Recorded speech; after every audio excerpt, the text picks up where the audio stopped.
بسم اللہ الرحمن الرحیم۔ معزز مہمانان قدر، جب ہم قرآن کے اندر تفکر کرتے ہیں تو رمضان کے ساتھ ساتھ جو ہے جو ایک لفظ بار بار تکرار ہوا وہ لفظ فجر ہے۔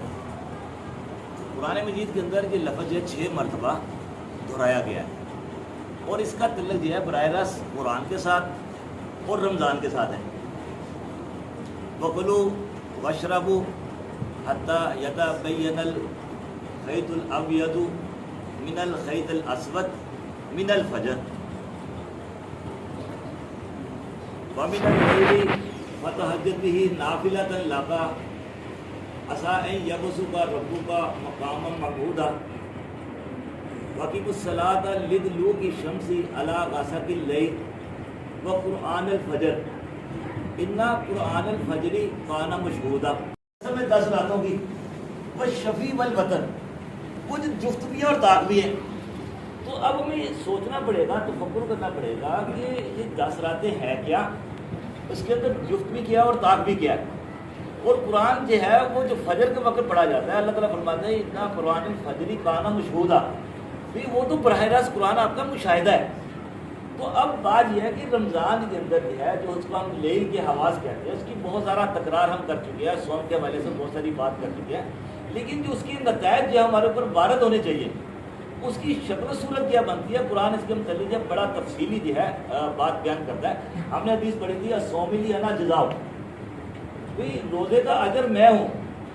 تو بات یہ ہے کہ اللہ تعالیٰ کی کون سی چیز جو ہے اجر کے طور پہ ہمارے اندر داخل ہوتی ہے، وہ تجلی ہوتی ہے، نور ہوتا ہے، اللہ تعالیٰ کی روشنی ہوتی ہے۔ تو نور اور روشنی کا کام یہ ہے کہ وہ آپ کے حواس کے سامنے ایسی چیزیں لے کے آتی ہے جس کو ہم ظاہری آنکھوں سے نہیں دیکھ سکتے۔ تو قرآن قسم کھا کے کہتا ہے والفجر، قسم ہے فجر کی، یعنی کہ وہ مشاہدہ جو آپ کو غیب کی دنیا کے قریب کرتا ہے، اس کے لیے جو ہے رات کا ہونا شرط ہے۔ اور قسم کھائی ہے 10 راتوں کی، پھر جفت بھی اور طاق بھی ہے۔ تو یہاں پہ اس معاملے کو سمجھنا بڑا ضروری ہے کہ بھی یہ جفت اور طاق ہے کیا۔ بھئی روحانیت کے اندر جو ہے جو میری جو باڈی جو ہے اس وقت جو ہے اس کے اندر 2 جسم کام کر رہے ہیں، ایک تو میرا مادی جسم ہے، دوسرے اس کے اندر روح کام کر رہی ہے۔ تو جو روح کام کر رہی ہے اس کا مطلب یہ ہے اس کے اندر 2 پرتیں، ایک تو میرے مادی جسم کا پرت ہو گیا اور ایک روح کا پرت ہو گیا۔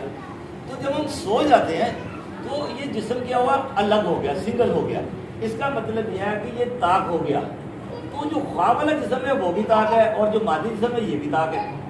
تو طاق جسم جو ہے جس کو ہم طاق راتیں بولتے ہیں یا طاق لیل کہتے ہیں، وہ آپ کو غیب کی دنیا کے اندر لے جانے کا سبب بنتی ہے۔ اور قرآن نے کہا بھائی کہ یہ جو ہے نا جو آپ کو مشاہدہ ہوتا ہے رات کے اندھیرے میں جو ہے، تو اس کا تعلق ہے براہ راست کسی نہ کسی قرآن کی آیات کے ساتھ ہوتا ہے۔ اِنَّا قُرْآنَ الْفَجْرِ كَانَ مَشْهُودًا، پھر آپ کے سامنے قرآن جو ہے باقاعدہ مشاہدہ بن دیا جاتا ہے۔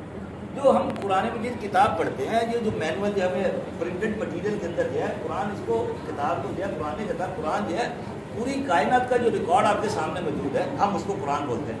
مثال کے طور پہ ہم سب جو بیٹھے ہوئے ہیں یہ سورہ ناس ہے، بھئی جو خواتین ہے وہ سورہ نساء ہے، یہ جو بلڈنگ بنی ہوئی ہے یہ سورہ حجرات ہے۔ بھئی اچھا، اس کے لیے جو مٹیریل بنا ہوا وہ سورہ ہجر ہے۔ اس وقت جو ہے دن کے حواس ہے جس کو ہم سورہ والضحیٰ کہتے ہیں، اور سورج بھی ہمارے سامنے منظر یہاں پہ ہے، وہ یہ کیا ہوا، سورج شمس ہو گئی۔ اچھا، جو رات کے حواس طاری ہوں گے تو قرآن اس کو سورہ لیل کا ہے، اور لیل کے ساتھ کیا ہے بھئی سورہ قمر بھی چل رہی ہے، اور رات کو سورہ نجم یا ستاروں کا علم بھی چل رہا ہے۔ تو آپ قرآن کی جتنی بھی آیات ہیں، جتنی بھی صورتیں جو ہے وہ دیکھیے کہ وہ براہ راست کائنات کے اندر اس کا امپلیمنٹ ہوتا نظر آ رہا ہے۔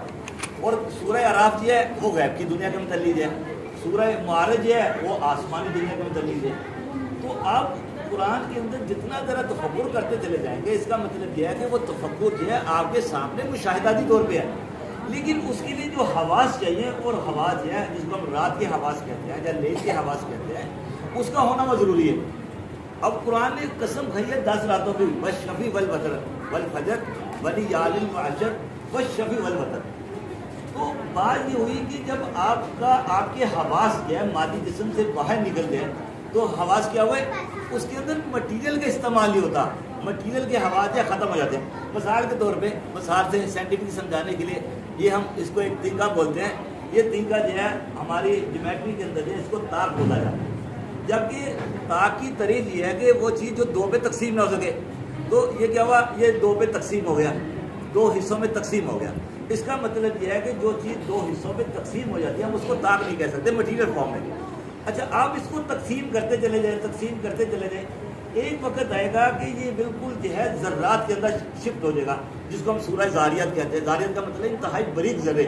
اب یہ کہ آپ کی توجہ جو ہے الیکٹران، فوٹون، ایٹم کے اندر چلے گئی، تو جب آپ ایک سٹیج ایسی آ جاتی ہے کہ جس کو ہم سپیس کہتے ہیں، خلا کہتے ہیں، وہ ناقابل تقسیم ہے۔ آپ کو کائنات کے اندر سپیس یا خلا ایک ہی نظر آئے گا اور ناقابل تقسیم ہوگا، آپ اس کو تقسیم نہیں کر سکتے۔ تو سپیس کی اس حالت کو جو ہے روحانیت کے اندر طاق بولا جاتا ہے، یعنی کہ اب آپ کے حواس کے اندر مادت کی کوئی شکل نہیں ہے، آپ کے دماغ کے اندر مٹیریل کی کوئی فارم نہیں ہے، اور آپ کا دماغ کسی چیز کو تقسیم بھی نہیں کر سکتا۔ تو اب اس مقام پہ جو آپ کے حواس ہیں، وہ حواس آپ کے سامنے کائنات کا ریکارڈ لے کے آتے ہیں۔ اس کائنات کے جو ریکارڈ آپ کے سامنے آتا ہے، چونکہ وہ مجلہ ہوتا ہے، آپ کو روشنی دیتا ہے، اس روشنی میں جو ہے آپ اللہ تعالیٰ کی صفات کو، اللہ تعالیٰ کے نوارات کو باقاعدہ مطالعہ کرتے ہیں اور اس کو پڑھتے ہیں۔ اس پڑھنے کو جو ہے قرآن مشہودہ، ان الفجری کانا مشہودہ، جو فجر کا قرآن جو ہے وہ آپ کا مشاہدہ ہے۔ اس کا مطلب یہ ہے کہ آپ کے حواس اللہ تعالیٰ کے کائنات کے ریکارڈ کے اندر داخل ہو جاتے ہیں، اور چونکہ پوری کائنات کے اندر ریکارڈ جو ہے اللہ تعالیٰ کی صفات کام کر رہی ہیں، تو قرآن کے اندر جو ہے پوری کائنات کا ریکارڈ اللہ تعالیٰ فرماتے ہیں وَكُلَّ شَيْءٍ أَحْصَيْنَاهُ فِي كِتَابٍ، بھئی ہم نے اس کتاب کے اندر کل اشیاء کو رکھ دیا گیا۔ تو اس کا مطلب یہ ہے کہ کائنات کا کوئی بھی صفحہ، کائنات کا کوئی بھی ریکارڈ ہو، وہ آپ کے سامنے خود بخود منکشف ہو جاتا ہے۔ اس کے لیے جو ہے جو آپ کو کیفیت حاصل کرنی ہے، قرآن نے جو ہے اس کو فجر کا نام دیا ہے۔ دیکھیے ہم نے پڑھا شہر رمضان الذی انزل فیہ القرآن، بھئی یہ قرآن جو ہے رمضان کے مہینے میں نازل ہوا۔ اور دوسری جگہ اللہ تعالیٰ فرما رہے ہیں کہ واقعی الصلاۃ لدلوک الشمس علی غسق اللیل وقرآن الفجر ان قرآن الفجر کان مشہودا۔ تو قرآن جو ہے ساتھ ساتھ آپ کو لیل کے ساتھ جو ہے مشاہدے کی طرف بھی راغب کرتا ہے۔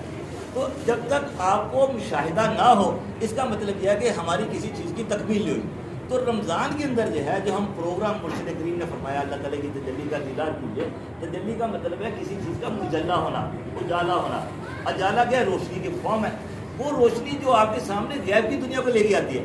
تو اللہ تعالیٰ کا وہ ریکارڈ جو آپ کے اندر باقاعدہ معاوضے کی شکل میں، جزا کی شکل میں آپ کے اندر منتقل ہوتا ہے، اگر اس کو روحانی آنکھ سے دیکھا جائے تو وہ اللہ تعالیٰ کی تجلی، اللہ تعالیٰ کے نور کے علاوہ کچھ نہیں ہے، اور وہ نور کے اندر کیا پوری کائنات کا ریکارڈ ہے۔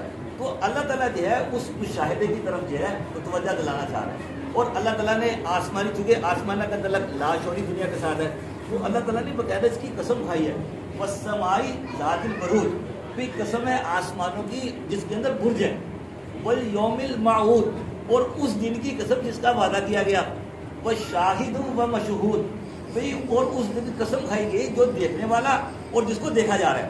بھئی اب دیکھیں نا کہ میں آپ کو دیکھ رہا ہوں، تو میں آپ کو جو دیکھ رہا ہوں تو میں شاہد ہوں، آپ لوگ کیا ہوئے؟ مشہود ہو گئے۔ اچھا آپ لوگ مجھے دیکھ رہے ہیں، تو جو مجھے دیکھ رہے ہیں میں ان کا کیا ہوا؟ مشہود ہو گیا، وہ خود کیا ہوئے؟ وہ شاہد ہو گئے۔ تو آپ دیکھیے کہ اس مقام پہ جہاں پہ اللہ تعالیٰ کی تجلیات، اللہ تعالیٰ کی صفات جو ہے وہ حرکت، جس کو یوم الموعود کہا ہے، جس کا وعدہ کیا اپنی پہچان کرانے کا، اس جگہ پہ اللہ تعالیٰ باقاعدہ مشاہدہ کرا رہے ہیں کہ میں ایک تو خود بھی دیکھ رہا ہوں اور آپ کو بھی دکھا رہا ہوں۔ لا تدریک الابصار وہو یدریک الابصار، اللہ تعالیٰ فرماتے ہیں کوئی آنکھ جو ہے اس کا احاطہ نہیں کر سکتی، وہ خود ادراک بن جاتا ہے۔ یعنی کہ آپ کے حواس کے اندر جو ہے جو اللہ تعالیٰ کی صفات داخل ہو رہی ہے، جو اللہ تعالیٰ کا ریکارڈ داخل ہو رہا ہے، وہ اللہ تعالیٰ کی صفات، اللہ تعالیٰ کی تجلیات کے علاوہ یا اللہ تعالیٰ کے نوارات کے علاوہ کچھ نہیں۔ لیکن اس کے لیے آپ کے حواس کا مجلہ ہونا ضروری ہے، جس کو ہم رات کے حواس کہتے ہیں۔ تو قرآن نے جو ہے جو رات کے حواس کے ساتھ جو مشاہدہ بتایا، اس مشاہدے کے اندر جو ہے جو باقاعدہ اس کیفیت کا تذکرہ کیا، ہم اس کو فجر کہتے ہیں۔ اور قرآن نے آخر میں جو ہے سورہ قدر کے اندر جو اس کا نچوڑ نکالا پورے حواس کا، وہ یہ بتایا گیا تنزل الملائکۃ والروح فیہا بإذن ربہم من کل امر سلام ہی حتی مطلع الفجر۔ اب دیکھیے کہ رات کے حواس کے اندر آپ کے سامنے ملائکہ اور ارواح جو ہے اللہ تعالیٰ کے اذن کے ساتھ، اللہ تعالیٰ کے امر کے ساتھ آپ کے اوپر نازل ہوتی ہے۔ جب تک یہ نزول ہوتی رہتی ہیں، جب تک آپ کے سامنے یہ مشاہدہ بنتا رہتا ہے، اور چونکہ مشاہدہ جو ہے اس کو فجر کا نام دیا گیا، اور مطلع کا فجر کا مطلب اب آپ کے سامنے ہر روشنی، کائنات کا ہر ریکارڈ جو وہ طلوع ہو رہا ہے، اور طلوع جو ہے روشنی کی ایک فارم ہے جس کا ہم کہتے ہیں بھائی سورج طلوع ہوگا تو ہمیں ہر چیز نظر آنا شروع ہو گئی. تو فجر کا طلوع ہونا جو ہے وہ آپ کو غیب کی دنیا کے اندر جو ہے وہ آپ کو اس کا باقاعدہ مشاہدہ کرتا ہے. تو غیب کی جو فارم جو ہے وہ تین ہی فارم جو ہے قرآن نے بیان کی ہے، ملائکہ ہے، ارواح ہے اور اللہ تعالیٰ کا امر ہے. تو جب آپ ان چیزوں کا مشاہدہ کرتے ہیں تو اس کا مطلب یہ ہے کہ آپ نے قرآن کا مشاہدہ کیا، اور قرآن جو ہے اللہ تعالیٰ کی صفات کا مجموعہ ہے. تو رمضان کے اندر جو ہے ہماری جو میکسیمم کوشش یہی ہے کہ کسی نہ کسی طرح جو ہے ہمارے جو رات والے حوالات جو ہیں وہ غیب کے اندر داخل ہو کے اس کا مشاہدہ کر لیں، تاکہ مشاہدے کی تکمیل جو ہے وہ فجر بن کے ہمارے علم کا، ہماری روح کا، ہمارے کائناتی ریکارڈ کا حصہ بن جائے. وآخر دعوانا الحمدللہ رب العالمین.